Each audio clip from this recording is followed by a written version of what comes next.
I'm stunned. You did watch the episode. You didn't believe me? You watched Star Trek without me. Fuck you, Captain.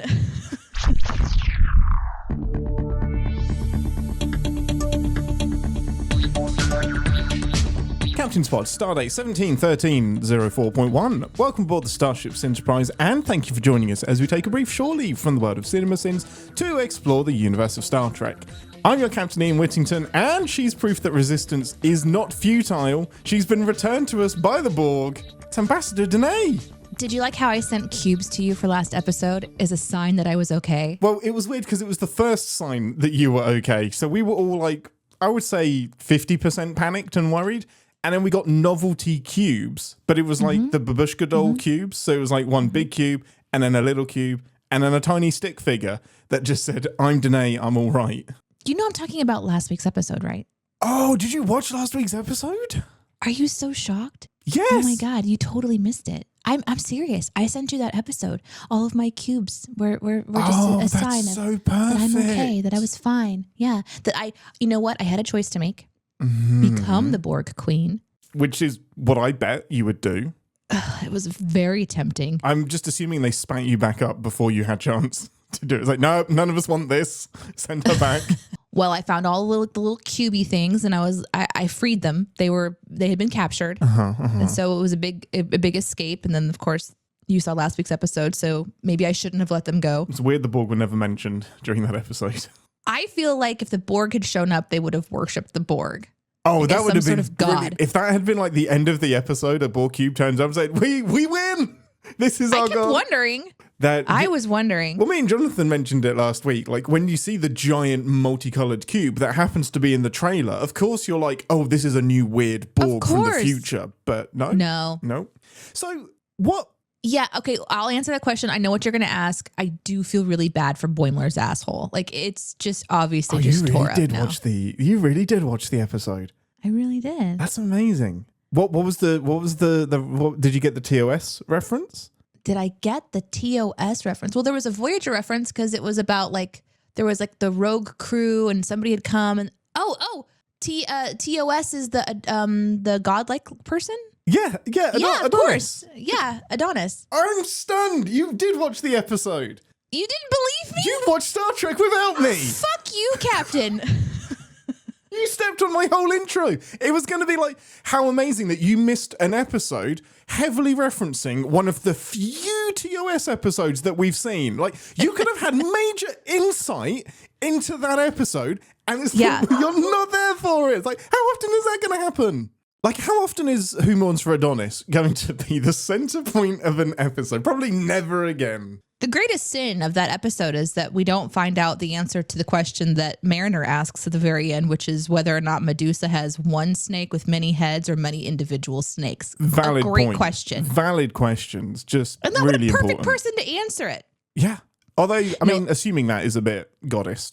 I really enjoyed the episode, though. You did? I thought you would. When I was watching it, I was like, so fun. This is such a Deneé episode. Like, she would have a blast with this. It was like a murder mystery, and then you find out at the end that it's just cum. Like, that's just what a great episode of TV. Just climaxes. That's what it was. Great climax. Yes. You did it on accident, just like you said. Just like anyway. But I thought it was really smart because they're trying to kind of introduce this like Mariner Chaos character. Yeah. But then I was also kind of like, okay, like maybe the audience isn't quite ready for serious Mariner, so we're introducing this new character that has this, like this chaos vibe that you find out by the end is not a murder boner, but more like a just trying to hide all of her mistakes. And I thought they wrapped it up pretty nicely. Yeah. The whole floppy physical lightning manifestation, I have so many questions about that power. That's not how lightning works. It was so interesting to me. Like, okay, so her power is to be able to produce electricity, absorb, and then expel electricity in the form of essentially like, this is going to sound weird, but like solidified Jello. Yeah. She turns light into Jello. Yeah. But I loved the Dr. Ta'ana. Oh my God. She was so fun. It scratches the shit out of Boimler. Yes, and just the cursing back and forth when Boimler calls her a whatever I'm assuming it's PUSS a situation. Like, I think that's what he not said. I assumed, but that's, yeah. What did you think? No, I didn't hear anything. I just heard bleep, so I just assumed it was all Fs. Just every word was F. Well, because he's like, well, you are Europe, and then says it again. And so I just... Anyway, but then like she attacks him and the whole reference back to the pad from, earlier in the season. So sort of bringing the beginning of the season into this episode was really smart. And then that cracked me up with the bevel being a different size. Oh yeah. And Rutherford jumping in on that saying, I should start doing that too. And, but the doctor at the end, just such a funny thing when there's this one shot that I can't get out of my imagination. And it's after, Adonis. Adonis's granddaughter. Adonis's great whatever. Yeah. It's Apollo. Cut point. It's Apollo. Sorry. Cut point. I'm so sorry. Adonis is what we are just talking about on Catfish, so I think that's why it's in our head. Oh yeah. So Adonis was one of the. It's fair because the title is Who Mourns for Adonis, but the god we're talking about is Apollo. Yeah, I made that mistake several times during the episode last week as well. Oh, okay. But the part that stuck out, so she zaps Boimler's ass and he's kind of like crouched down with his butt up in the air and the lightning rod is just sticking out of his butt. And Dr. T'Ana, who had a previous like little butt wiggle in the when she was pouncing, she had this butt wiggle thing that was so funny. Yeah. And here Boimler's almost in the same position, but like frozen in electrical butt plug terror. And she's just investigating it. She's just kind of like looking at it going, how am I going to get this out? There's this chaos going on. There's this massive war, which I loved. All the beams being shot everywhere. It was so fun to watch. Yeah. And this chaos is erupting and she's just like, and just staring at Boimler's ass. And it was such a funny little beat. And I loved it. It's not I don't know. You get to see her actually do work, like do medical work. So it's fun to watch her operate. I hope today's episode was that good because that was so fun. I'm so glad you enjoyed it. I'm so glad you watched it. I was going to recommend that you did watch it because it had kind of Deneé fun written all over it. It was one of my favorite of the season so far. It was like it was really delightful. Yeah, it was really, really, really fun. I really enjoyed it as well. Okay, before we get into this week's episode, super quickly, I know you love doing this. Pips for last week's episode. How many pips? 4. I'll pip it for 4. Amazing. I mention it fun stuff because I know we have a listener that is keeping a spreadsheet of all of our pips, and they will hurt me if I don't. Shout out to you, Slab. Well done, Slab. This week's episode ambassador is called, and I hesitate to even give you the title, Fully Dilated. Oh, God damn it. Now, to be fair, this could mean like eyeballs, not necessarily. Yeah, but here's the thing you don't understand. Cervixes. As a woman who has had dilation happen in my cervix, Yep. I can feel it Yes. in my lower body right now. Right now, I am feeling a stretch happen. It's a phantom stretch. If it's not a phantom stretch, this is going to get awkward. I hesitated. So really super quick predictions for Fully Dilated. Can't. First of all, fuck you for saying it again. Second, I can feel it in my pubis. Oh, yeah. Okay. Okie dokie. The Great Ring of Fire is like going, hey, remember me? Remember that? So I can't think about anything right now. But if this is a birthing episode, I'm going to be livid. Well, there has been several Star Trek episodes where accidental birthings with aliens have happened. But do they call it that? There's just certain words that will trigger people, like myself, potentially. Like maybe I should learn someday to separate it. Like there's got to be some. I got to shake this off. God, I don't know that you have to, or can, or should. I mean, I kind of want to because I'm feeling feelings in my woohoo. The rejected episode title for this week was feelings in my woohoo. So out of context. Like most people when they talk about feelings in their woohoo are not talking about the great stretch. Can we just call it the great stretch? Let's not call it anything and just go straight to the holodeck. We'll see you for a Fully Dilated debrief in 10 forward. Shut up. 2 to be out. You're such a dick.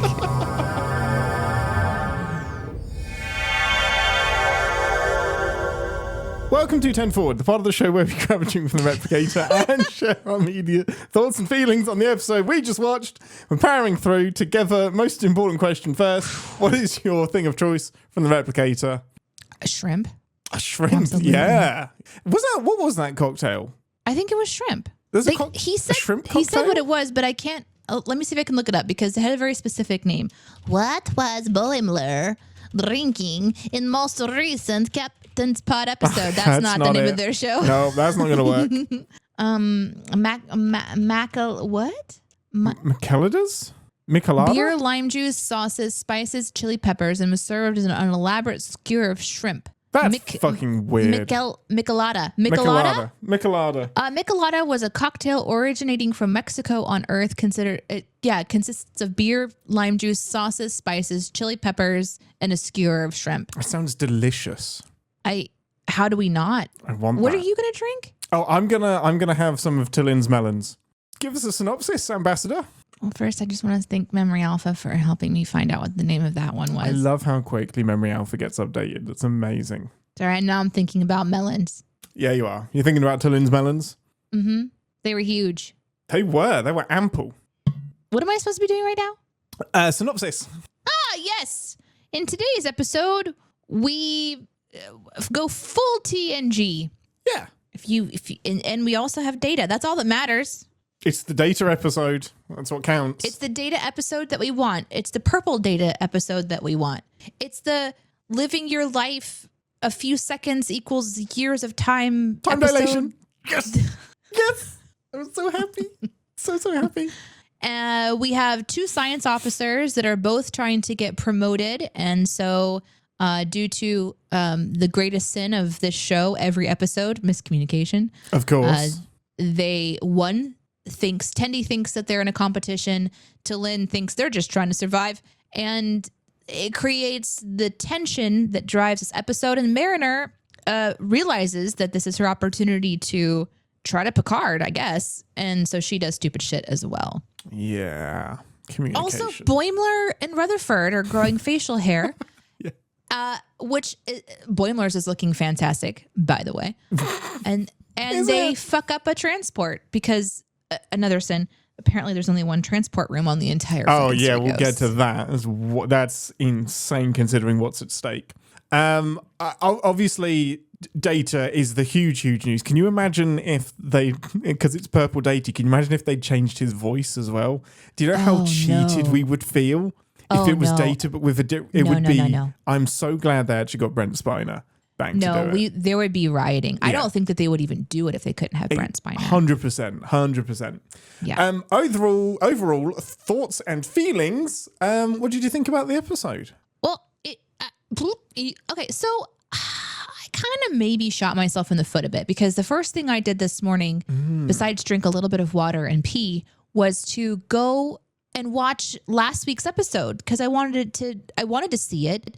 I wanted to be fresh on my mind. But then I watched this episode and I had so much fun with last episode that I was a bit worried that it would overshadow this one. But I think I really loved it. I mean, how can I not? It had so much of the TNG-esqueness. And well, you heard me freak out. I feel like, because you're going to edit this podcast. Can you just insert my data screen right here? Impossible. Nothing could have survived the crash. Done. Yeah. So that was excitement. I was obviously really happy to find the head of Data. I mean, this is a sinful episode. Oh, it is. Yeah. Really sinful in my opinion. I had more sins than I think I've. Oh, had that's going to be in the last fun. 3 or 4 episodes. I don't know. Maybe it's because I took a week off. I don't know. You coming at it fresh? Maybe I'm coming at it fresh. In the sin mode. But I think the big takeaways are that the Rift has returned, that we got to see the Purple Enterprise, which I don't understand that reference, but I'm sure Ian does. No, there is no, though. It's just this universe is purple. That's it.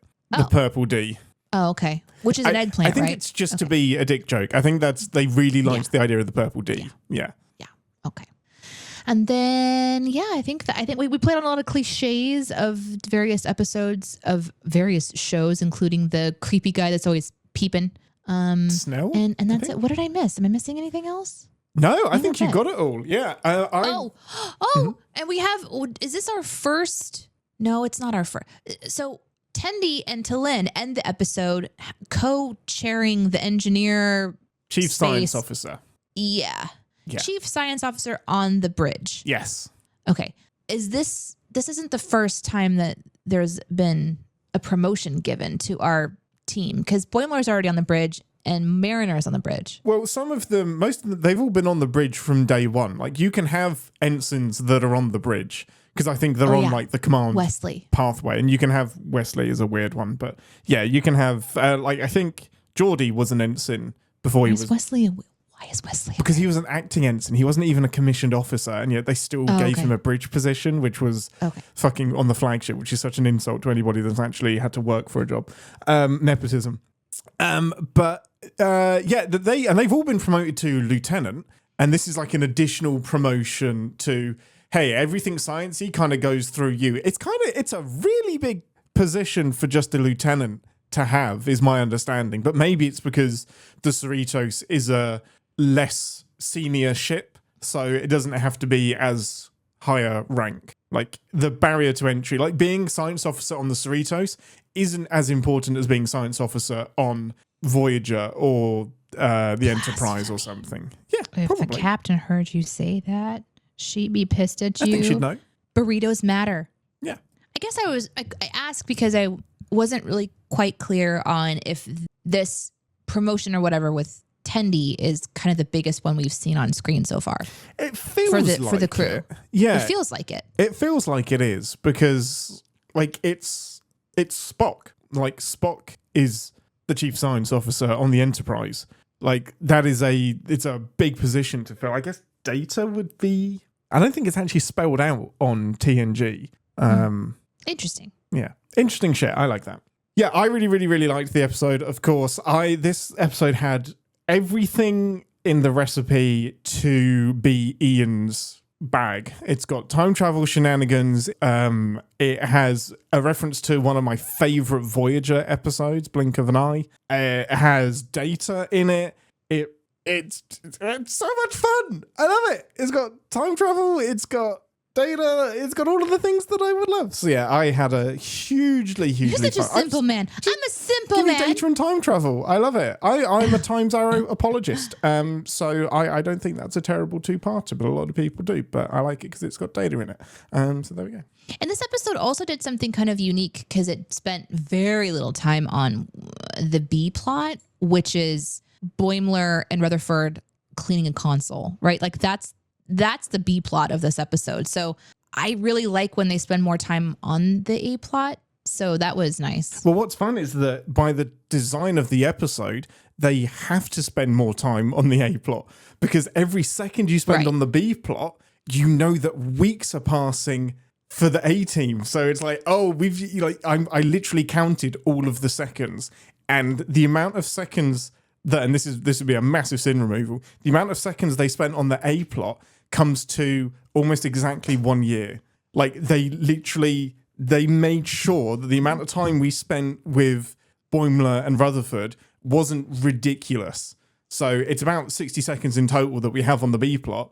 It's so well done. I really, really, really enjoyed that. Chat points out that the B plot might have been more Mariner with the jail people. Yeah, I guess that's the B plot. Mariner keeps getting thrown in jail. In which case, the episode is kind of split into like multiple B plots, because you also have the Tendi versus Talin B plot. So it's a unique episode in that we get to see more time spent on the main mission, I think is the point. Yeah, exactly. So I want to dive straight into Data. How did you feel? I know we talked about your scream, but how cool was it to see Data, albeit purple, and to hear Brent Spiner's beautifully soft Data voice? I love Data. It made me so happy. It made my heart just warm to hear Data's voice. Yes, and also that's when the writers get to do fun things with the script. Like how she says something like, "Can you help me with my studying?" When Tendi asks for help to study or whatever, and Data says, "As long as it doesn't require a torso, hands, legs, I don't see why not." You know, yes. Just this sort of very calculated approach to conversation. Yeah. Very literal. That with T'Lyn and really any Vulcan might be a little bit too much if we had to see it all the time, because there's just such a factual approach to how they communicate. But it was really welcome, in this. I don't understand how he's being powered, but I don't have to because I'm not in the future. Electricity and stuff, just pumps and diodes and water pumps. That's how positronic things are. He seems as surprised as anyone else, to be honest. Mm-hmm. Yeah. And he had a lot of meta sort of things to say. And he references a lot of adventures that he has had, which is interesting because if he's in a parallel world, he seems to have had a lot of RTNG experiences. Yeah. There was a mention of a guy in a silver jumpsuit. I don't understand that reference, but maybe you do. Yeah, so that's literally a reference to Time's Arrow, which is such, like, the synopsis for Time's Arrow is super complicated. They pick up a time disturbance and they go back to Earth because that's where the disturbance is, and they go into a cave and they find Data's head. But they know that this cave hasn't been opened for like 600 years, which puts it in like the 1800s for them. So all that they know is that at some point in the future, Data or his head gets thrown back in time and ends up in a cave. And when they find the head, Data is there, Captain Picard is there, and I had to look this up, but there is an extra in a grey jumpsuit that is just doing science stuff in the background, but he's in the shot. So it's just a cool, like, random, like, who literally was in this scene, and Data's just going to list everybody that's in the scene from that episode. It's so fun. I love that so much. But yeah, it does suggest that some of their adventures are identical down to the amount of people that were present in the cave when they found Data's head. Yeah, which is definitely something that could be sinned, but it was really fun, I think, to hear Data's approach to those kinds of things. And he references Geordi. He references that he was the first android to serve in his position, so he understands what it feels like and what it means to be trying to do what Tendi is trying to do. I loved that connection between them. How, like, she's the first Orion, he's the first android. Like, that's not a connection I made until Data spelled it out. So it was really fun to see them connect over that point. That was really clever. Yeah, so I really enjoyed it. I liked his character in this one. I like that the show sets it up for the big grape payoff at the end. That was a nice sort of bait and switch moment where Data being a purple head and having purple grapes allowed them to sort of subvert being caught. Yeah, I'm fine with that. That was a clever bit of like setup and payoff. I think that works really well. And the other thing I really loved is when Mariner gets to hold Data and have her fan moment, because... Can I hold Data's head? Imagine Boimler if he had been there. Oh, he would have... He's going to be so mad that he missed out on meeting Data, because Data, I believe, is dead right now. Like, Data got blown up, so they don't have Data around anymore. Which they don't even reference. They don't even mention, like, how... They don't even mention that at all. Yeah. Which is very interesting. Yeah. And this definitely takes place after Nemesis, which is when Data dies. For the first time, anyway. Maybe they don't want to reference it because they don't want it to be true. Yeah, they may just be collectively ignoring Nemesis happened. But it's kind of, in a way, rare to see Mariner geek out. Yeah, so and do some hero worship. For her to be like, you're a big deal. You're like, this is a big deal. And then want to hold on to him. And yeah, so I enjoyed it in this episode quite a lot. There was one other reference he made, was this is not the first time that I've been just ahead before. And while that like is a reference to Time's Arrow, there's another time when he's just been ahead as well. And basically there's a disaster on the Enterprise. The episode is called Disaster. And bits of the crew are in different places. So you get these fun partnerships. And Riker and Data are one of these partnerships. And they're up in the Jefferies tubes and they're trying to escape. And at one point, Data's body gets completely paralyzed. So Riker just has to like remove his head and take it with him to engineering. Oh my God. It's so because like I can't get you to engineering, and he was like, well, fortunately for you, my cranium unit can be removed if needed. And he was like, are you telling me you want me to take your head off? And he's like, yes. Yes. Yes. It's a And great the only episode. way that Data can like, and yes. Just like it's another body part. It's just it's a piece of machinery. Just take the battery not a out of the big phaser. It's not a big deal. Yeah. It's fine. Yeah. Yeah. What hit me the most was his voice. Just because sometimes like voices don't always translate well from like physical live action into animation. Sometimes you just there's something like ineffable that doesn't always translate. But I immediately was like, oh, I feel so happy. Like that is Data's voice, and I think Brent Spiner is a great voice actor, and the comfort that I felt hearing Data's voice, it just made me want to go and watch some TNG. He is incredible. He's so great. Yeah, there's a warmth to his voice, Yeah. even though he has a calculated cadence, and how and obviously what he says is very computer. And he's a robot, and it's Yeah. a cold machine that is saying very logical things, but in such a warm cadence and such a friendly, like this is what like home assistants are aspiring to sound like.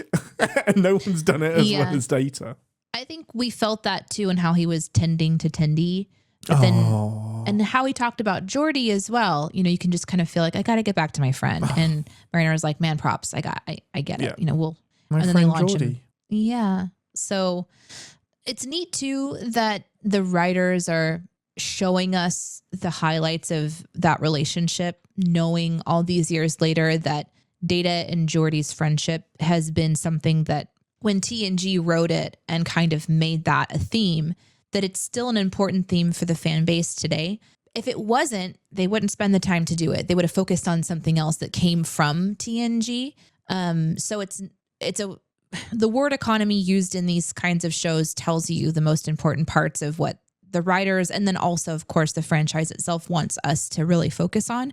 And so that they put that front and center for this character to deliver, and that it's the same relationship in the purple world is really cool, because I loved Geordi and Data, and it was always an interesting discovery of how, if I was to talk to a robot, what would I be trying to kind of help it to understand about the human experience, which is the robot's potential mission. And that was part of what Data was really dedicated to doing, was trying to understand and almost emulate in his own way how to be human. And it's such an interesting thing to put on screen for people to try to find themselves in a robot is a really kind of a cool thing. And he has a childlike presence that's very smart and very powerful and dangerous at the same time. So, but to give him this innocent approach, Data is just one of the most fantastic characters I can remember watching on screen, and one of my all-time favorites. And so to see him in today's episode was a delight, of course. He's an incredible vessel for storytelling. Like TNG put together such a deliberately intelligent bridge crew. You've got Worf, a Klingon, who obviously wasn't intended to be front and center, but quickly became that way when Tasha left. So you have the oldest, Who was mentioned this episode. yeah, a series of evil Tashas. That's amazing. You've got like the enemy from TOS is now on the bridge. You have Geordi, who's a blind man. You have Data, who is the Spock, but from a different angle. That's kind of not just, oh, we need another Spock on the bridge. It's such a cleverly put together bridge crew. I love it. Very, much. very brave. And chat has corrected me. It is not robot, it is android. You all know. You know what we're talking about. Though I do have to say, there's something that I had a conversation with Chat GPT out of sheer curiosity recently. And I think I have a respect for android style conversations because of Data, because I was asking Chat GPT questions like, you're using this phrasing. Is that because you know that I'm human and I prefer phrasing like that? Like, you're making a choice to talk to me this way. And then ChatGPT is like, that's right. I'm using this algorithm to communicate with you. And I'm like, I feel like I'm just having a conversation with Data right now. It's fascinating. It really, really is. Like, there is such a fine line between the algorithm and the intelligence. And I've mentioned this before on the show, but I have such a, like, mental like hill to jump over with Data and the holographic Doctor from Voyager, because am I talking to a person that is thinking for themselves, or is this just output based on my input? But then when you get down to that level, aren't we all just output based on input? Like, does the distinction even matter? So I always like, should I feel bad for the holographic Doctor, or is he just programmed to display these emotions? Because that's what his programming says. Well, and is it the programming the same for both of them? And this is totally not about this episode today. Sorry, so but much. is this because I thought that Data was more like updating his own programming, like his programming evolved. So did this Doctor's programming also evolve, because that lives in the entire ship? That's like a ship program versus an individual program. And although Data might be able to connect to the greater network, he's sort of like on his own grid in my imagination. His own computer system. So the big leap that they struggle to replicate with Data, and I love this so much, is his positronic brain. So the learning thing that has room to grow and to adapt, that's the thing that Dr. Sung made that people can't replicate. So that's what makes him such a great like kind of artificial life form, because he can do that. With the Doctor, it's a program. It's a program, and there's an episode where he grows so much, and he's meant to learn, but in like the medical field. So the more he operates, the better he gets at operating and coming up with new procedures. But there's a point where he gets to where the computer can't handle it anymore, and they're like, we don't have any, you can't learn anymore, we need to reset you. Like, so there are limits to what his brain can do. That happens in an episode. It's fucking incredible. They have to go through this big debate about we either lose our Doctor, well, we lose the Doctor as we know him now, or we lose him for good because you've grown beyond the computer's capacity. This would be like Google reaching out to me and saying, hey, you need to go through all of your pictures and videos that you have been putting up in the cloud for the last however many years, and instead of paying for more storage, you need to go through everyone and decide which ones you're purging. Yeah, And they literally do that. They're just like, do you need these violin? Because they give him a lot of freedom. And they're like, do you need the collected works of Shakespeare? Do you need violin lessons? Do you need to know how to whistle? And he's like, okay, technically I don't need these things, but you're stripping away bits of my personality. And it's so fascinating. That's wild, because he's not going to remember when it's over anyway. Yeah. That it's gone. It's kind of like what we talked about before the show started, with the show where you've got like parts of your brain that will remember and parts of your brain that won't, and just trying to figure out which ones you're choosing to keep. Yep. But I feel like in that way, Data is different, because he is his own thing and he is more quote unquote lifelike than a program. However, we have seen the show play around with programs becoming more like Moriarty, I think, was an example of that. Yeah, literally just through a sentence. And I'm like, if the holographic Doctor can be like this, why not any hologram? Like, why is it okay to deactivate any holographic program when you put so much moral emphasis on your holographic Doctor having freedoms, and yet you're using the holodeck every day with other... Because that one serves people, okay? Because we need this one. We need this one to be a Doctor, and he's holding us ransom. Because we were just talking also about Westworld before the show, and it's just a whole thing that anytime I see Data, there's just this desire to dig more into that part. And what I love about Star Trek is that because we have so many episodes, there are a lot of these things that have been explored. It's not just potential to explore it. They've already attempted and succeeded and or failed or whatever at going into these conversations. So even though it's just Data appearing in a silly episode of Lower Decks, there's a lot of emotion attached to him appearing in this episode for me. So I think that's another reason why I really liked today's episode. Yeah, I'm completely with you. The holographic Doctor thing is a great segue, actually, because a blink of an eye is really the episode that this episode is based on. Voyager stops their journey home because they find some sciencey thing, and it's a planet that has a different, it's like inverted, it has a different gravitational thing going on. And basically it's this effect. So like a second of time in orbit is a week down on the planet. okay. So they've literally, it was either a week or a month, something like that. But it was a long period of time. So the only person they could send down there was the holographic doctor with his mobile emitter thing. Oh, is this the one where he becomes a god? No, he doesn't become a god, but he does get a family. So Okay. he beams down. There's some kind of like feedback loop. There's something that goes wrong with the transporter. And instead of being down there for 6 seconds to do what he needs to do, he's down there for like a full minute. And he comes back and it's been like 30 years for him. And he's had a family, a kid, apparently. And just like shenanigans have happened. So yeah.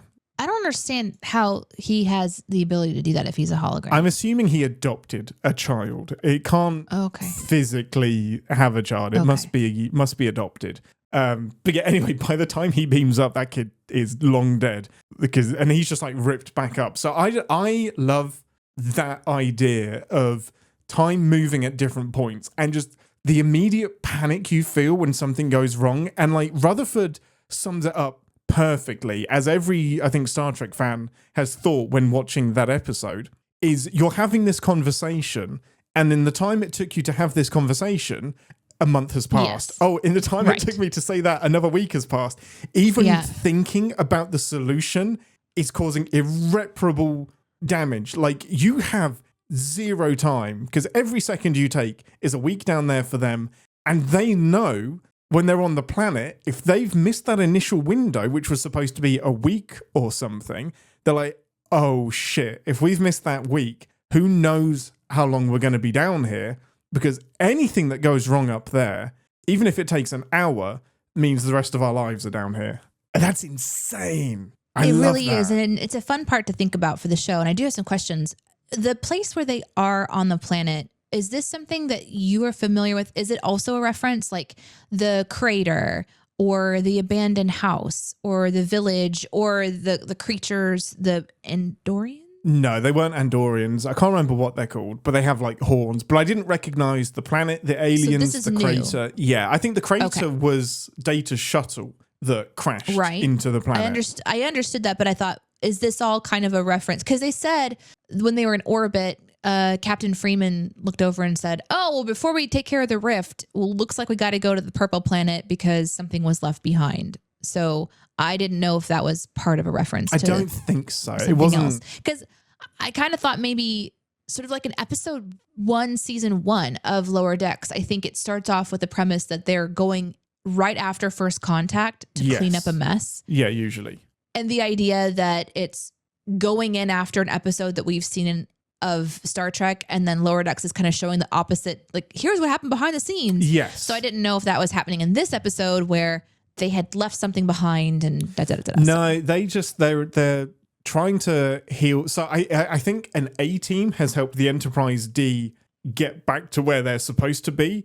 And then the Cerritos is sent in to close the rift because they're annoyed that they missed the Enterprise D.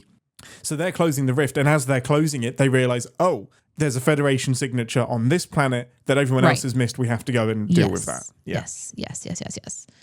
Cool. I didn't know if that was a reference. No. But that was fun to watch. So.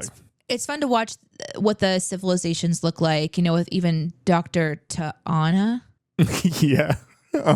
Being like, y'all are going to smell like shit.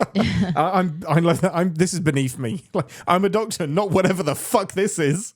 Yeah, I sinned that. We'll get to that, I guess, if I can remember.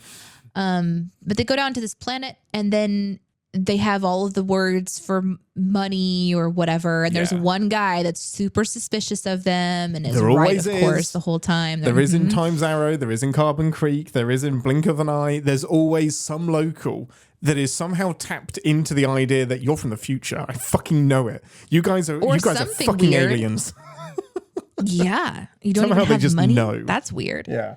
Yeah. And so they end up taking over this abandoned house and turning into agriculture and then like entrepreneurial geniuses. I love that. In conjunction with finding Data's head and figuring out how to turn it on because they have enough time to do that. They sure do. I did like that. And of course, Mariner is trying to figure out how to live a lifetime since she has the option to, and then becomes a criminal instead.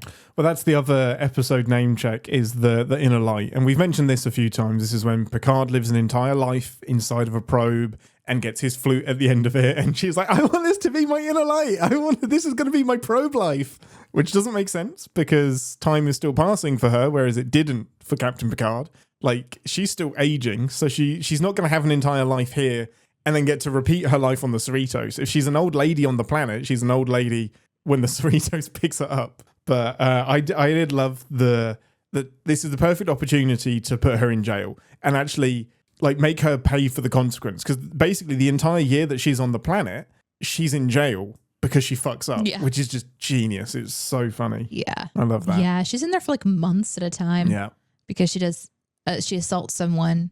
She turns off a sacred flame, and I don't remember what else she did. I think that's the main two. Well, she things poked it. Yeah, she poked a guy in the eye, and then extinguished the sacred flame, and that put her in jail for basically the duration. I'm kind of amazed that Tendi and T'Lyn don't try and break her out at some point. They all seem to be completely content to live Super individual chill. experiences, which is wild. To me. Super chill to just be. That's where they're going to live.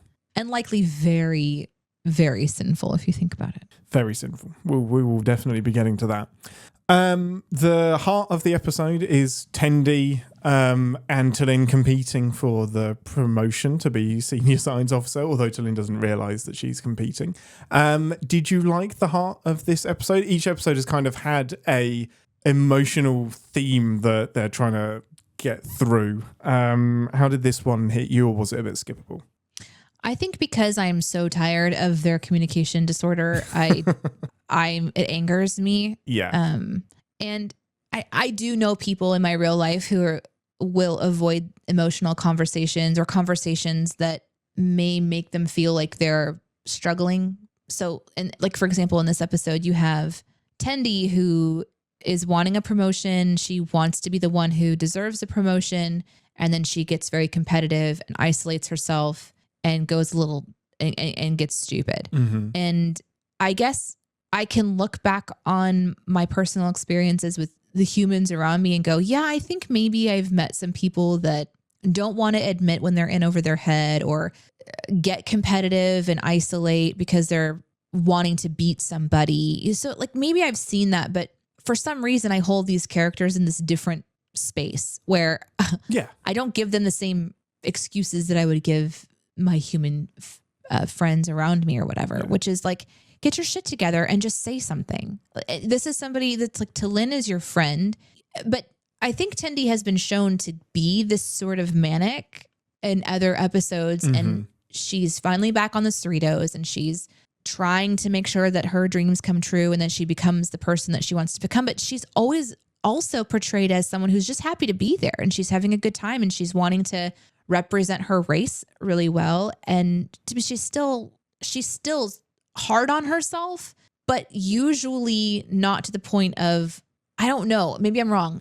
Has she been willing to sacrifice friendships like this before too? I don't know. I didn't like it. I don't know that she's sacrificing a friendship more than I think the message is that she's unhealthily comparing herself to T'Lyn without realizing that T'Lyn also has her downsides. Like when you're like competing, you kind of see all of the things in your competitor that you wish you could be. And like a personality like Tendi is like, I'm not going to get it because I'm not good enough. Here's why this person is better. So she's trying to match that by not sleeping, coming up with a better experiment, doing something more impressive.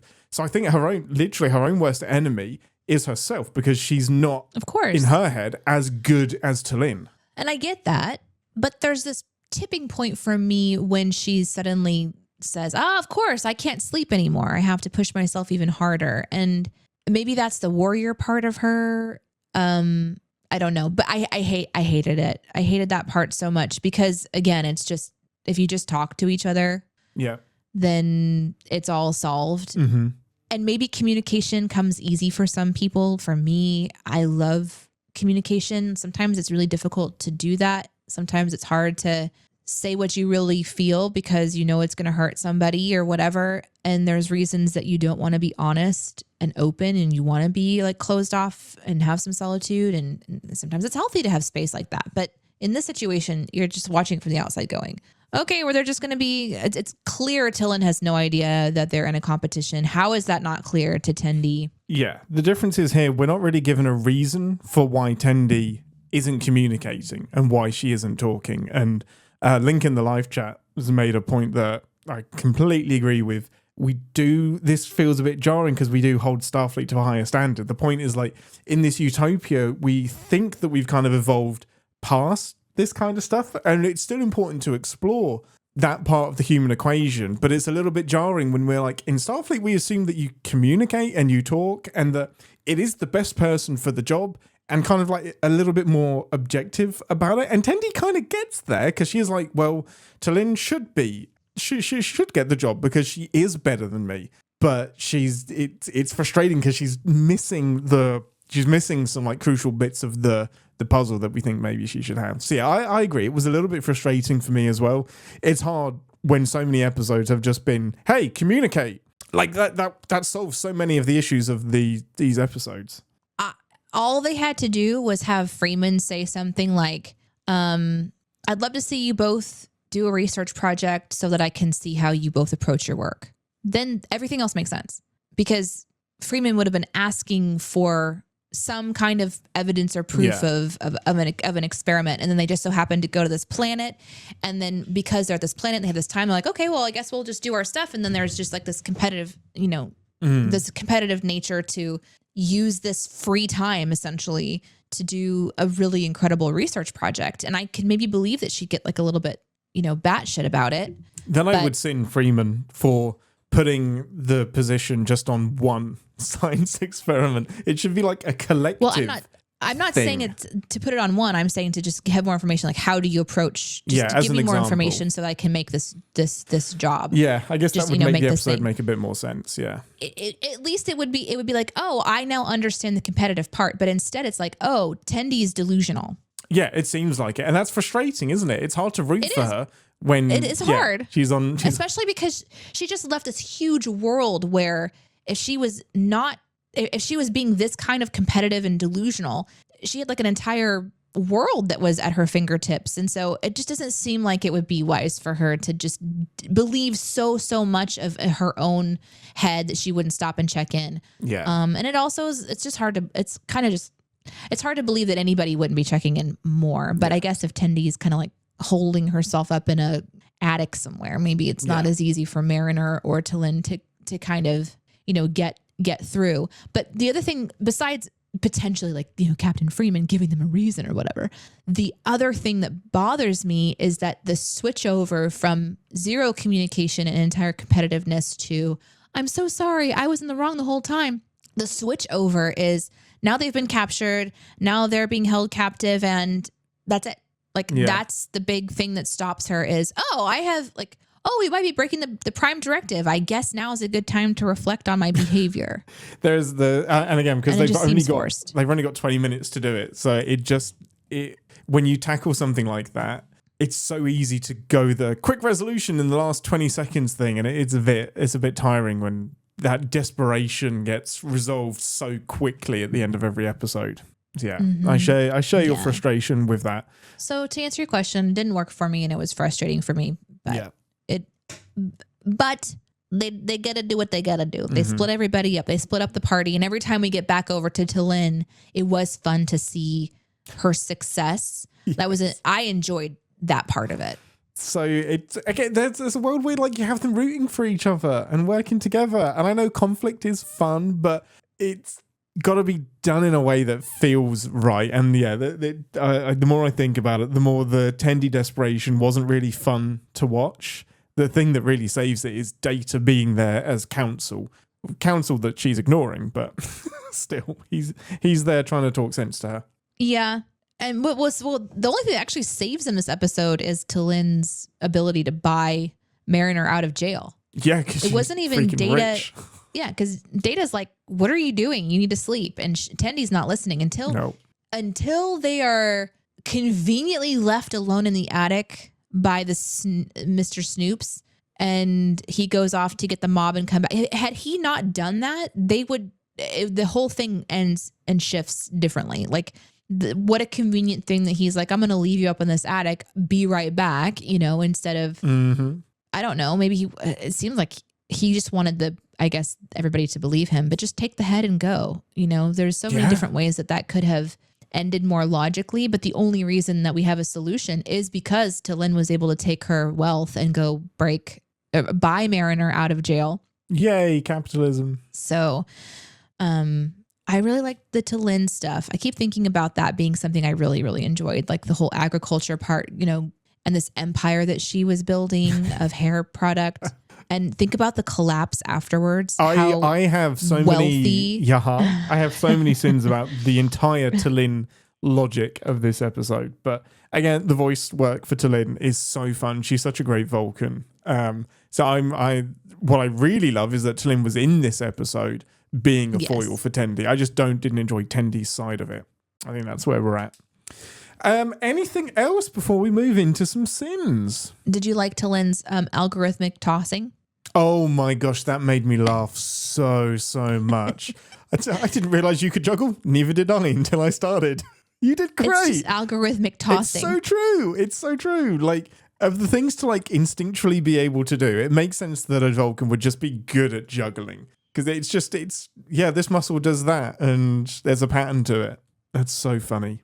Did you like the flute playing at the end, the soap flute? The soap flute. You cannot play that. I love how matter of fact T'Lyn is. You cannot play that instrument. Yes, I can. Yeah, so just loud. the idea that it's like a prison soap flute. I just think So that would be gross. like disgusting on the lips. I don't want to put prison soap in my mouth. That's the biggest sin of the episode, I think. It reminds me of watching those like little brief documentaries about hotel soaps and how they recycle the hotel soaps into new soaps. I don't believe it. Okay. I don't believe that they do that, Deneé. Okay. All right. Okay. I will not send you the video. I do not believe that they recycle the soap. Mm-hmm. Nope. There were two lines that I really, really liked. When Mariner's annoyed that she hasn't seen the purple Enterprise D. I wonder if the carpets match the bulkhead. Yeah. That was a lot. That was so funny. That was a lot. That was so great. I can't believe you just sexualized the Enterprise D like that. That was amazing. Which is interesting because the Enterprise D did have purple carpet. So it's not just a joke for the sake of being rude. She's also just asking, hey, I wonder if they kept the purple carpet. I wonder if they did that. Yeah. Completely innocent. Completely innocent. Just like the melons and the size of the melons. Yep. The other line that was, again, completely innocent was when Data is chomping through the rope. With Worf's reference? Well, Worf's reference was amazing that he'd seen. I saw Worf do this once. And I can imagine Worf doing that. But the line is from Tendi, who says, oh, you really are fully functional. And that's a reference to Tasha, who asks Data, I've heard that you're fully functional. And he says, I am fully functional in multiple techniques, a vast variety of pleasuring. Yes. He can tie a cherry stem in his mouth easily. And Tendi is impressed. And after a year, I think there's more than one time that Data's head has been turned off while Tendi was turned on. Anything else? Ambassador. Nope. Oh, golly. With that, Pips. Oh. You thought I forgot. So did I. I think I give it 3. Yeah, I'm going to give it 3.5. I love this episode. You could skip the Tendi bits, but I really, really enjoyed it. It's 3.5 Pips for me. Time travel. I'm a sucker for time travel and data. With that, it's time to head to engineering to do some sinning. Do to me, Mount. Red alert, everyone. Warning. Warp core collapse in 10 seconds. Red alarm. Red alarm. This is the part of the show where we re-engage our sin brains, remind ourselves that no TV shows without sin, even our beloved Star Trek. You said you had quite a few this week. Go for it, Ambassador. Yeah, well, I'm comparing myself to the past. So fair. I'm going to start with, I did not like that the doctor, T'Ana, said that she didn't go to Starfleet Medical for this. I call bullshit. There are so many times that Starfleet has to be able to change and alter their appearance to do various things. Yeah. And so there's absolutely no way that there's not a specific course for the medical wing of things, or at least some sort of continuing education thing that you do, like where you learn a new when you realm. find a new species, you've got to learn how to, like, it's part of the job. It might not be her favorite bit, but like you knew going into Starfleet, you're going to do a lot of these shenanigans.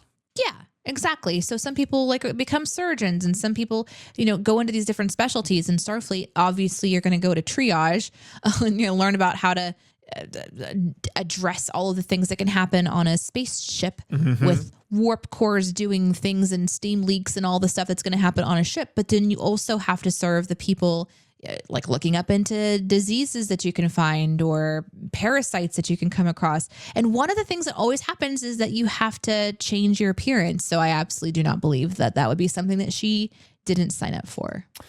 I think you literally, the fact that you signed up for Starfleet means that you did by definition sign up for that. So yeah, completely agree. I'm going to jump straight into a very specific one. I don't think that Mariner should know the Carbon Creek reference that she mentions. So she says about she's going to like find somebody or someone. Oh no, she may be talking about there's always like somebody creepy that's sniffing around. It's like got Carbon Creek vibes. Yes. Mm-hmm. Carbon Creek was from Enterprise, the one of the few series that we haven't watched yet any episodes from. And T'Pol, who is a Vulcan science officer, is told to share a story. And she shares a story of her, I think, great-grandmother or grandmother who visited Earth after her shuttle crashed with someone else. They landed in Carbon Creek, had to live out a good chunk of their, I think it was like a few years or something that they had to stay there before they were rescued. And she, to make money, showed them Velcro. And so the invention of Velcro is put down to Vulcans. However, it's a secret. And Captain Archer is like, I don't believe you. Eventually they believe her, but it's a super duper secret. That doesn't like get entered into the history books. That's a story that's told around the dinner table that they're still kind of like, it ends on a bit of a question mark about whether T'Pol was making it up or not from the viewpoint of the captain and the commander. They're both like, I don't know if we completely believe you. So I don't know. Again, it's one of these, Mariner says an episode title, then I'm like, would you know that? Would you know this happened, considering we don't know that it happened? That's great. I would have never been able to send that because I don't know what you're talking about. I love that. I don't know. It's interesting. Instead, my next sin is just go use another zip around transporter room. Just go elsewhere. Split the party. Okay, one person stay and try to ungoop your console. The other person run to the next console. Go quickly. There are other places that you can beam people, right? Like there's not just crazy. one for the entire fucking ship. Am I wrong about that? I mean, there must be one transporter room on the Cerritos. That is the only explanation. There is no knowing what's at stake. You have to just say, transporter room 2. We need you to beam them up or send the signal. Like you should have like redundancies because this happened obviously in Voyager. Even if you don't spill a tequila or whatever it is over the panel, if there's a random like malfunction that happens, have another transporter room on standby so that they're not stuck down there for a year. Like it just must be canon that there's only one transporter room on the Cerritos. That's crazy. It is crazy. I don't understand how to I can't comprehend it, but okay. It's so it makes me like think bad things about Boimler and Rutherford because they're just like, how little do you value your friends if you would rather cover your own backs, clean this up, and then beam them back rather than call another transporter room? It's crazy. Completely agree. It's crazy. I couldn't get past how distracting it was that Mariner looked like a Simpson with yellow skin and blue hair. She looked like Lisa or Marge. I guess it's Marge, really. Maggie doesn't have blue hair. But I got massive Simpson vibes and I couldn't unsee it. We crossed over the Simpsons. What's going on here? I don't believe for one second that Mariner would be extinguishing the eternal flame. It was very evident it wasn't just a fire. And yeah. In this episode, they really just decided to revert Mariner back to Chaos Beast. Yeah.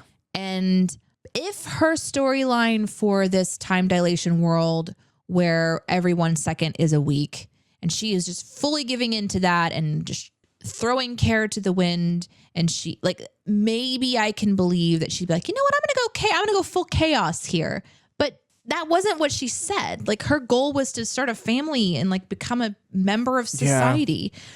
And so I just don't like, if she had said, I'm going to cause chaos and I'm going to be a chaos beast and I'm going to do all this kind of shit. Like that was what, sure, that is what a chaos beast would do, is go run over to the very clear fire in a very clear forge area that is very clearly, it wasn't a fire That was on the street. an established fire. That was not a random blaze that had got out of hand. No, it was very, very clearly Yeah. a designated fire area. It was a fire pit. There was nothing Yes. there.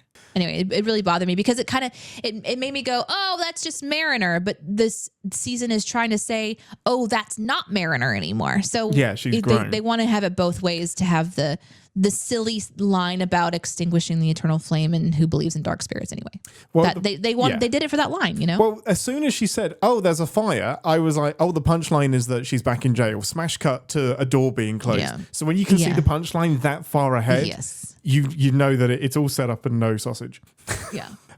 My next one, Tendi would be excellent at CinemaSins, because Tendi mentions that, like, shouldn't we just turn around, because any debris that's been down here, by the time we were beamed down, has been here for years. So if they're going to find it, and I get that they still have to go and get it, but they're kind of right. Like, it's been years from them scanning it to getting there, getting like the makeup put on them. Like, you've got to have a different set of protocols in place, because I don't think they were prepared to deal with what happened had they already found the technology. They're very lucky that nobody found this crater with Data's head and everything like that, considering how much time will have passed between the crash. Because Yes. the crash has happened Yeah. ages ago, because they're only just scanning. They didn't scan the crash. They scanned what was left over. So the shuttle has been down there for maybe decades. So it's kind of wild that they did just send 3 people down to deal with this, considering how lucky they have to be that it hasn't been found yet. Yeah. When they're leaving the house, how was Data powered underneath the cloak? Yeah, I wondered that as well, and I'm guessing he has an internal power source that can be charged up, that ran out of charge. I don't, because his head does work on its own, because like we said in the episode, Riker takes his head. So I think it has a limited power source that Tendi was able to charge up. She did say something like, now I won't have to put the crank on, but that doesn't explain how he can now be powered freely. But Yeah, they didn't really explain that, so I'm innocent. that's fair. Absolutely fair. My biggest one of the episode is the Prime Directive once again. And this is as misunderstood as the butterfly effect. People assume that if you go back in time and avoid the butterflies, you won't affect the timeline. You being there, disrupting the wind that you're currently inhaling, stepping on the blade of grass is affecting that's already happened. When T'Lyn is just like, all I did was make a beauty product and I became rich, therefore I'm not disturbing the Prime Directive. You're destabilizing an economy by repositioning funds that would have gone somewhere else but are now in your pocket and have now been put into the prison system to free Mariner. It is underestimating how much damage beauty products does. You created an entire industry that you said didn't exist, because you're like, now they feel good about themselves, not realizing the harm that beauty products do and probably don't make you feel good about yourself. Could be argued. She's opened a shop. You have violated the Prime Directive by not hiding in a tree or like dying immediately. Like, Right. Any way that you contribute, anyone that you talk to, like, how do you know that they would have found a lotion for skincare ever? Like, just because it isn't, this is technology. This is still technology. However you want to pitch it. All right, it's not medicine. It's not alcohol. It's crazy, like, how she doesn't realize that this is a massive violation of the Prime Directive.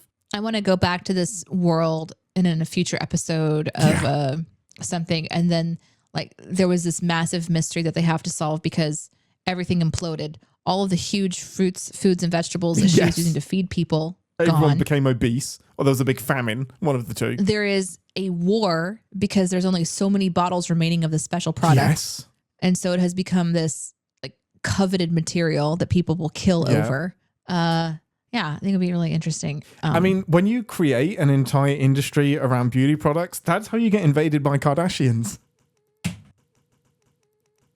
I feel like sometimes your great jokes just Let's go. don't like I have to believe in this moment that out there in the world, when someone listens to this podcast episode, they're like, I see what you did there, Captain. Because I'm just like, oh, well, and the fact that you're like celebrating it yourself so much tells me that I'm missing out on something. So Kardashian, Keeping Up with the Kardashians, the TV show. Oh, okay, yeah. And then Cardassians. It sounds similar.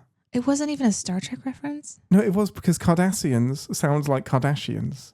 Okay. So you get invaded by Cardassians, and Cardassians invade Bajor for natural resources, and the Kardashians would invade to take over the beauty products.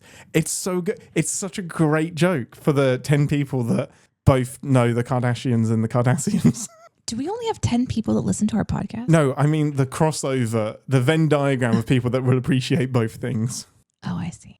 Beauty products break the Prime Directive. Anything else, Ambassador? No, I don't think so. My last one wasn't huge, but it was, they don't have a lot of time to get away before getting beamed up. And instead of like finding a cupboard to hide in, they try to hike up a wide open mountain with sight lines. You know where you don't want to be when you're trying to hide? High ground. Like, you have so many sight lines. Like, people can just see, you can see that fucking tree from the center of town. Like, you're hide in a hole. You want to go down. You want to hide in a basement somewhere. You don't need to go to a peak to hide and get beamed out. That was just bad transporting 101. There you go. Amazing. Ambassador, anything else before we wrap up?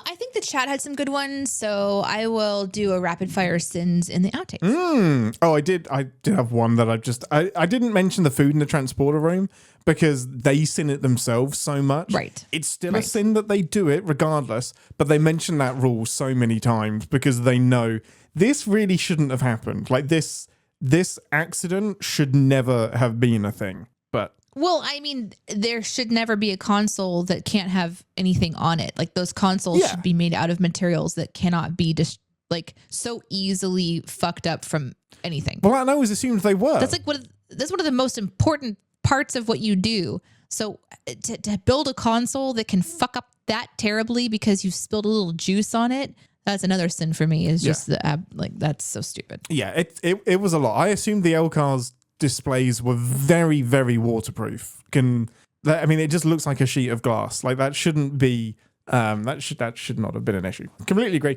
Well, next week the episode that we will be covering is Star Trek Lower Decks Season 5, Episode 8, and this one, Deneé, is called Upper Decks. Any predictions? I have two. Oh, okay. 2 predictions, go. My first one is that this will be just following the A-Team. This will be a completely Freeman, Ransom, Shax. Yeah, A-Team. This is going to be as if it was an episode of TNG. Just completely normal.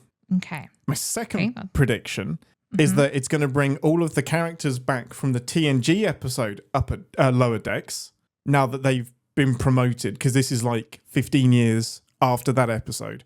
So where are the Lower Deckers from that episode now? One of them's dead, but where are the ones that are still alive? Interesting. Okay. That's my 2 predictions. I predict I will be bored watching this episode. Interesting. You don't have high hopes for this one based on the title. I just want to see my people. You might still. That might just be, I may be way off with that one. I just thought of another sin. Do it. How has no one got Boimler in trouble about this pad that he has? Yeah, they haven't reported it, have they? They should. It's like a bright red. I mean, that was part of the joke is, oh, it's too wide. Oh, it's beveled. And he's like, it's red. And so there's so many people that should see that he is doing something that isn't okay. How has no one? Yeah. Freeman should be putting some pieces together. Just poor management once again. Like if he was hiding it, it's one thing. It's like his whoopee. It's constantly with him.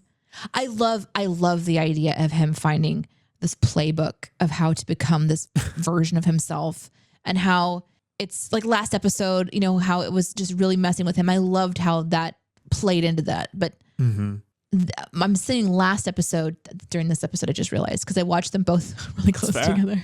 We didn't get your sins last week, so I think that's fair. No. I guess it was kind of in this episode because that's why they were having that drink. Yeah, and It was Tendi because they were mentioned- both looking yeah. at that pet. Tendi mentioned it. Mariner was annoyed about it all. Yeah, stealing And someone else's Rutherford's vibe. in on it. Yeah. They I want should all on get this into one. trouble for this pad, for sure. I agree. They really That's should. got to be violating some kind of directives. Yeah. So many violations. Well, with that, if you would like to get in touch with us and send us any emails, questions, anything you like, send us a message, captainspod@cinemasins.com. Join our lovely Discord, discord.gg/cinemasins, and join the Captain's Pod channel where we have spoiler chats, episode chats, and then any updates about the live show. If you want to join us on the live show, we post in Discord, and you can see when it's scheduled on the CSPN channel on the YouTube live section. I think is there anything else to plug, Ambassador? Join the Sinclub on Patreon, and you get the episodes a day early. Oh, that's true. You get that. Plus other fun CinemaSins things. Like if you've ever wanted to hear Jeremy's bloopers That's a from fun one. the Yeah. content on YouTube, you can find that stuff there. Yeah. He often swears at the writers that make him say long words that are invented. So yeah, more swearing from Jeremy. Until next week, I'm Captain Ian, and I don't need sleep. I need science. Oh, and I am fresh out of globbers. Live long and Podsper. Thanks for listening. Want to connect with the show? Our hailing frequencies are always open through captainspod@cinemasins.com. Like, comment, and subscribe on your podcast player of choice, and be sure to visit cinemasins.com. Welcome to 10 Forward, the part of the show of the... What? What part of the show of them? What was that? What is happening? That's so weird. I didn't even change Wow. this bit. Wow. Welcome to... Wow. Do you need a second? Do you need a second?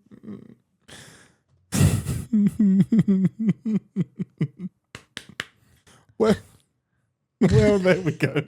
Oh my God, you're broken. He's never gonna be able to do the show Oh, again. fuck. First Hi, time. I'm Babes. I guess I'll be here captain for today. No, you can't pilot the ship, Babs. When Ian says bollocks, it sounds okay. When I say balls, it sounds inappropriate. When Americans can't say bollocks, it's one of the swear words you guys cannot, for some reason, wrap your tongues around. Bollocks. Bollocks. Bollocks. Bollocks. Not bollocks. Bollocks. Boll. Bowl. No, boll. Bowl. Boll. Bowl. I'm saying. No, you're not. Boll. Yeah. Bowl. As in bolognese. Bolognese. There we go. Boll. Boll. Hooks. Bollocks. Bowl. Sci-fi says maybe that one particular transporter was configured specifically for the beacon or to compensate for the time dilation, so it would take them too long to do that in another But transporter. this is what I'm saying. You have two ready to go because this exact You have a problem backup. has already happened. So you program more than one transporter to be able to do this job. Because Voyager, you're repeating the same mistakes as Voyager. What I hope is that when this stuff happens on another ship, at the very least, you make a rule so that ridiculousness doesn't happen again. What dictated how long to wait after transmitting the signal to the necklace to then beam them up? Yep. Well, no, it was like immediate because 1 second is But like... it wasn't immediate. What do you mean? Down there on the world, I think. It was, for Boimler it was press the button and then energize, because even It if would you have let taken a second, which is a week. if you let half a second pass, that's 3 days. So they get the signal, then they have a week. Less than that, I think. They have like a day because it's like beep, beam up. Like he doesn't even wait a second before beaming them up. It's like you have a few hours to get somewhere safe. Yeah, that's still a little bit nebulous. I think they should do that and then a week. But because how else are you going to be But sure? what Like, time of day in the week? What on that day? What time of day go is to a it? cave. To your point, For go an to a entire cave. week? I guess for the No, whole for day. at least the last day. Yeah, just live in a cave for a day. Yeah. I mean, you're right. Maybe it was less than a week of time that had passed, but the whole point is like, how do you take a week and fraction it down into the seconds to make it a day? Well, do you know what's great? Computers are very good at doing that. So it should be automated. It should Yes. be press the button, then And the the computer computer does it. exactly beams up. Because computers are great at doing that. It's kind of why we have them. Sin from Link, what happened to all of the notes and experiments that Tendi and Talin made when they were on the planet? They're left behind to be found. Yeah, great point. I don't remember them shredding Great them. sin. Because they kind of left in a hurry, didn't they? So I decided to watch a random episode of Catfish while I was getting everything ready and coming in here. I haven't done that in a long time. Okay. And in this episode, it goes to fists. Oh, no. I've never seen that before. Between the catfish and the catfishy? Yeah. Oh, no. Because it's like a super, super dramatic episode. It's crazy. Yikes. The craziest stuff is happening right now. So like this one guy, he's with this guy for 5 years. They're even raising children together, but like he's despondent and not interested. And so the main guy, he's like, you know what? I'm going to go ahead and just look for friendship elsewhere. He starts talking with this person online named Adonis, who he is the catfish. And so fast forward a year, our guy's like, I'm gonna end this relationship. This isn't healthy. And so he breaks up with his man Antonio. Okay. And everybody is shocked, surprised, and upset. The one he has a kid with? Yeah. Okay. Because he's never met Adonis ever. And how long has that been going on? Like a year. Oh, no. And this guy, I can't remember his name, but this guy, he's like a little puppy. He's like, well, maybe no, it's been a bad day, but he's been there for me. He's been there through me for a lot of difficult times and blah, blah, blah. And so I'm hoping that it's who it says. And Neve and Cammy, they're like, oh God. And anyway, so yeah, of course he's being catfished and Adonis isn't who he thinks, but they're in this really small town. And so when Catfish shows up, everybody knows about it. And everybody knows about the big breakup. And so they're like, there's this one guy who even posts about it on Facebook. And so when they're trying to figure out, well, is it this guy that's maybe catfishing him? There's this post about like, catfish is in town. Catfish is in town. So Neve and Cam, they go over to the house to interview the guy for the next, like, hey, here's what we found on the internet. Yeah. You know, the whole interview process. Two people come over and interrupt the interview because they're like, is that catfish in there? Are you the one that's being catfished? Oh, they're just no. like really like just intense. It's just really intense. And the second person that shows up is Antonio, the ex-man, not really husband, but the ex-man, because he's Adonis. Oh, he catfished his own boyfriend. He catfishes his own boyfriend. Oh, no. And as soon as he goes, you would leave me for somebody that you haven't even met for a year? And the guy's like, hell yeah, I would. And the guy goes, oh yeah, well, I'm Adonis, bitch, or whatever he says.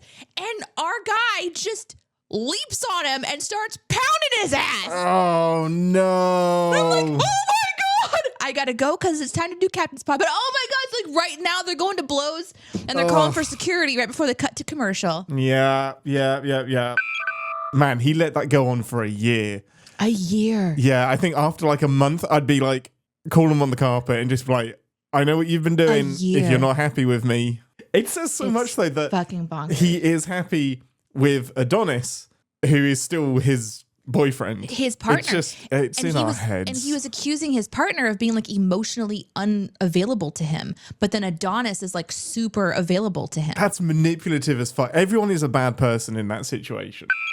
The ones that are really, really weird, and these are fun to watch if you've ever are the episodes where there's a group of friends that decides to pretend that there's a catfish situation just so they can get Neve and Cam to come to their town. Oh, that sucks. And so they actually get the entire production team, like they send a fake email, they stage the whole thing, and then Neve is like, something's not right. And they end up sniffing it out. Usually, because he's been doing it so long. He's like, this isn't right. Something's not right. And he's like, okay, guys, come out with it. What's going on? They're like, okay, well, it was his idea or it was her idea. And then that just the whole thing unravels. And he's like, God damn it. So then they're catfished. But guess what? Don't put it on fucking TV. Don't encourage them. But that's the thing. Don't encourage them. But then these people are forever like on TV, and some of the catfishes have become famous for catfishing. Oh, and they're like, you're the problem, Deneé. You're watching this show. You're encouraging them by watching. I did tell them about was it a Chihuahua that you decided not to rescue? oh, it wasn't a Chihuahua. A beagle. It was a hound. Yeah, it was like a beagle hound dog, like a beagle. And it wasn't that I decided not to rescue. It's that I made many attempts and I failed. Oh no, I told that story as you decided not to rescue it this time. Well, I guess you don't know me that well. No, that's not how I told the story. Jonathan was not surprised at all. He was like, oh yeah, she does that all the time. I really do. In a situation where I really didn't have any time I shouldn't have spent the time doing anything other than work. Yeah. But when there is a life at risk, I think, okay, work can wait. Yeah. I left the rescuing to the very capable hands of the police officer who seemed annoyed That you were helping? know that I was leaving. Oh. I was like, you know what? This is somebody who we pay to serve the community and so by you do your job and do the thing. Don't get mad at me. He pulled over and I'm going to read into this a bit. Okay. When he pulled over to see why I was parking in the middle of the road and had my hazards on and stuff, probably to investigate and help. Like, he saw the dog, he turned down the road the dog was walking down, and then he pulled over, came out of the car and was sort of walking alongside the dog as it was, adventuring around in people's yards and such. And then whenever I got closer, he said, "Is this your dog? I can help you get to your dog." And I was like, "Oh no, it's not my dog." And he just goes, Oh no. Oh no. This suddenly became a bigger problem. Yeah, I think he assumed, understandably, Yeah. that I was attempting to get my dog. So he thought, I will help get her dog into her vehicle. But then it was this big, Now it's nebulous just a him situation. problem. Yeah. Clean the World collects soap bars from various hotel locations and refines them into noodles to create new sanitized soap bars. No. Bye. Don't believe you. I won't include that in the outtakes. Nope. Nope.